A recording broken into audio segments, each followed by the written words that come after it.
মাশরাফি সম্পর্কে হোয়াটমোরের হৃদয় নাড়ানো 10টি উক্তি। ডেভ হোয়াটমোর বাংলাদেশের প্রধান কোচ থাকাকালীন সময়ে মাশরাফি সম্পর্কে ভালো করেই জেনেছেন। মাশরাফিকে তিনি আদর করে পাগলা নামেও ডাকতেন।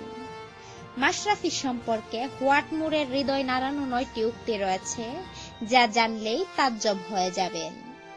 ডেভ হোয়াটমোর বলেছিলেন, মাশরাফির সাথে পৃথিবীর কোনো খেলোয়াড়ের তুলনা চলে না, তার তুলনা সে নিজেই।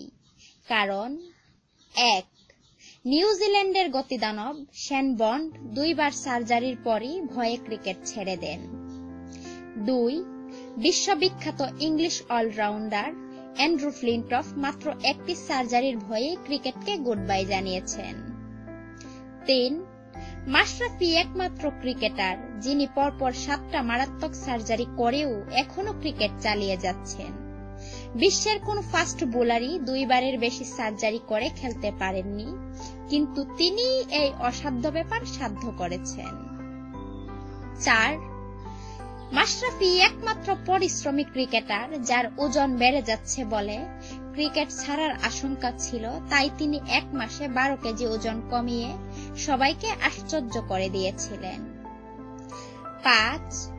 যে কোনো আঘাতে তার বাম পা পঙ্গু হয়ে যেতে পারে এমন ঝুঁকি থাকা সত্ত্বেও তিনিই একমাত্র সাহসী মানব যিনি প্রতিটি ম্যাচে এখনো হিংস্র বাঘের মতো বোলিং করে যাচ্ছেন। 6. তিনিই একমাত্র দেশপ্রেমিক যার একমাত্র আদরের 5 মাস বয়সী ছেলে অ্যাপোলো হাসপাতালে ভর্তি হয়ে টাইফয়েডের সঙ্গে মূত্রাশয়ের সংক্রমণ রোগে মৃত্যুর মুখোমুখি, অথচ দেশের স্বার্থে হাজার হাজার মাইল দূরে থেকে একমাত্র ছেলের সুস্থতার জন্য দুহাত তুলে দোয়া করে দেশের জন্য মাঠে নেমেছেন। 7.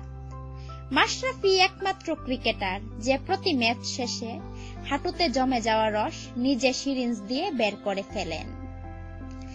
8. তিনি সেই ক্রিকেটার যার প্রতিদিন ঘুম ভাঙ্গার পর 15 মিনিট সময় লাগে হাঁটু ভাঁজ করে বিছানা থেকে নামতে। 9. বাংলাদেশের একমাত্র প্লেয়ার যে কিনা ইনজুরি বিধ্বস্ত অবস্থায় বোলিং এর কষ্টকে ভুলতে নিজেকে সান্ত্বনা দেন এই বলে, মুক্তিযোদ্ধারা পায়ে গুলি নিয়েও যুদ্ধ করে যেতে পারলে আমি কেন সামান্য অপারেশন নিয়ে বোলিং করতে পারবো না। 10. মাশরাফি একজনই, তার মতো কেউ হতে পারবে না।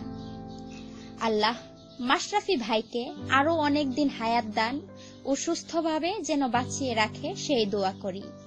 আমিন। সবাই বলুন আমিন। ভিডিওটি লাইক দিন এবং বেশি বেশি শেয়ার করে মাশরাফি ভক্তদের জানিয়ে দেওয়ার সুযোগ করে দিন। আর অবশ্যই আমাদের চ্যানেলটিকে সাবস্ক্রাইব করুন।